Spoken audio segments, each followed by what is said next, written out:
history book, it is mentioned that our past. Why it is not mentioned past? Why it is mentioned as a past? That means past is mentioned in the singular form, but the past means it is mentioned in the plural form. ये plural form में क्यों लिखा गया है, क्यों नहीं singular form में लिखा गया हुआ है? इसका कारण यह है कि the past was different for different groups of people. Different group के पीपल का, लोगों का पास्ट जो था वह डिफरेंट था। एक आदमी का पास्ट दूसरे इंसान के पास्ट से बिल्कुल विभिन्न था, और एक ग्रुप का पास्ट दूसरे ग्रुप के पास्ट से बिल्कुल विभिन्न था। Because the lifes of the herders और the farmers were different from these of kings and queens. The lifes of the merchants were different from those of craft persons and so on. क्योंकि अगर उनका life अलग है, अगर एक group के लोगों का लाइफ अलग है, that means there past was also different from those of the groups. अगर उनका लाइफ अलग है तो उनका पास्ट भी अलग होगा। जैसे राजा और रानी का लाइफ, वो लोग जो रॉयल लाइफ स्पेंड करते हैं, तो उनका लाइफ निश्चित रूप से हर्डर्स, फार्मर्स और क्राफ्ट पर्सन से अलग होगा। इसी तरह से हर्डर्स और फार्मर्स जिस तरह का लाइफ जीते हैं, उनका लाइफ क्राफ्ट पर्सन्स और आर्टिसन से अलग होगा। तो इस तरह से हम देख सकते हैं कि different people led the different lifes, that's why it is mentioned our past. This was the first reason, and the another is the another kind of the difference। और दूसरे तरह का डिफरेंस हम क्या देख सकते हैं? A great deal about kings and the battles they fought, because they kept records of their victories. So here the kings they fought the battle for their victories, so they also kept the records। Kings और queen's जो थे वो लोग battle fought करते थे, दूसरे राजा के साथ युद्ध करते थे, और जब वो जीत जाते थे तो उसका एक रिकॉर्ड रखते थे। They wanted to show their victories, that's why they kept the records. वो अपने विक्ट्री को लोगों को दिखाना चाहते थे, दुनिया को दिखाना चाहते थे, इसलिए वो उसका रिकॉर्ड रखते थे। But the common people like the herders, the farmers और did not keep records of what they did. लेकिन जो हर्डर्स और फार्मर्स, जो ये सामान्य जनता थी, ये लोग अपना कोई भी रिकॉर्ड नहीं रखते थे कि इन लोगों ने अपने जीवन में क्या किया है।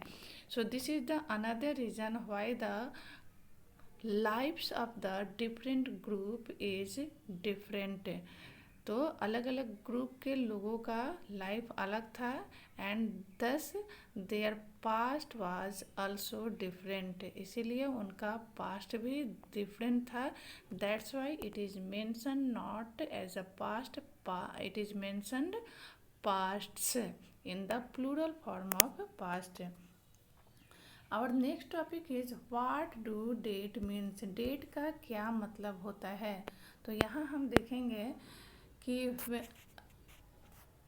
children, when you write your work in your copy or the notebook, at the top you mention the date हम मेंशन करते हैं, उसमें डेट के साथ ईयर भी लिखते हैं।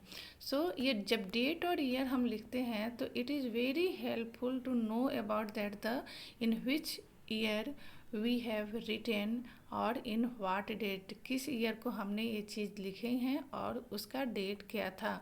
सो अभी क्या है कि जब हमें हिस्ट्री के बारे में जब हमें कुछ जानना होता है तो it is mention as the BC और द AD।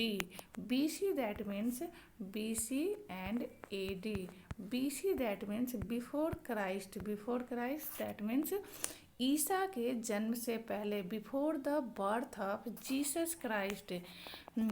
और जब हमें लिखना होता है और after the birth of the Jesus Christ, तो हम इसे लिखते हैं AD।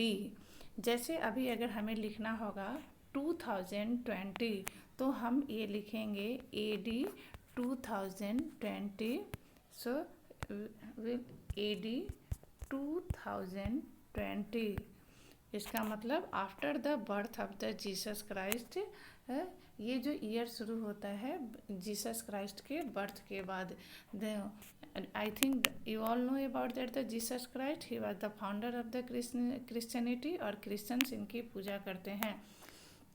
So here you can see that 2000 means 2000 years after the birth of Christ. और मैंने बोला 2020, दैट मीन्स 2020 years after the birth of Christ, or we can mention as a AD 2020. So all dates before the birth of Christ are counted backwards and usually have the letters BC और before. और हमें ये अगर किसी भी date को हम before the birth of Christ दिखाते हैं तो वी विल मेंशन BC.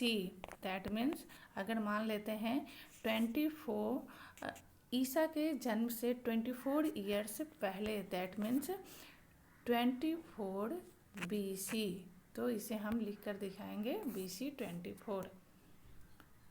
सो मैं आप लोगों को इसके बारे में कुछ और भी बता देती हूँ. Here it is mention by letters with dates. जैसा कि मैंने बताया AD and BC. Running time, अभी जो समय चल रहा है, if we will have to mention the year, अगर हमें ईयर को मेंशन करना होगा तो we will have to write 2020 AD 2020. दैट मीन्स 2020 years after the birth of Jesus Christ. Nowadays it is, अभी के समय में some change is occurred, कुछ चेंज भी हुए हैं. Instead of AC we can also write the CE. AD के जगह पे हम लोग CE भी लिख सकते हैं. CE that means the before common era, मतलब जीसस के बर्थ के बाद. AD वर्सेज, सो हम लोग यहाँ लिख सकते हैं AD वर्सेज AD और CE. Instead of AD we can use the CE, common era. It represents the year after the birth of the Jesus Christ. और BC के जगह पर instead of BC we can write BCE, before common era. यहाँ हम देख सकते हैं before common era. CE represent the common era and BCE represent the, here CE stand for common era and BCE for before common era. और CE के place पे, AD के place पे हम CE लिख सकते हैं, और BCE के प्लेस पे और BC के प्लेस पर BCE लिख सकते हैं. So some change is occurred at the course of time. समय के साथ साथ कुछ चेंजेस हुए हैं. और AD, और I think you all are able to know about that the differences between the AD और BC.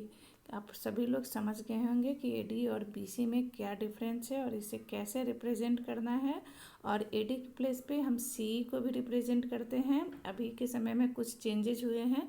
और BC के प्लेस पे BCE, बिफोर कॉमन एरा. और एक्चुअली ये जो चेंजेस हैं इसके अकर होने के कुछ कारण हैं, क्योंकि बहुत सारे कंट्रीज़ में एक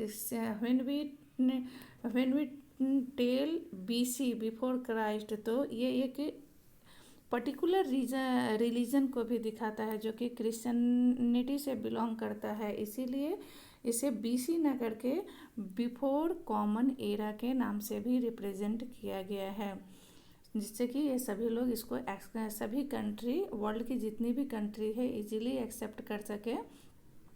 और AD के प्लेस पे CE, कॉमन एरा, जो कि ये रिप्रेजेंट करती है after the birth of the Jesus Christ. लेकिन ये सभी के लिए डाइजेस्टेबल है, सभी कंट्री के लिए, क्योंकि इस BC और BCE करने से BCE और CE करने से किसी भी रिलीजन का बोध नहीं होता है। So thanks for watching my video. Please like, share and subscribe my video.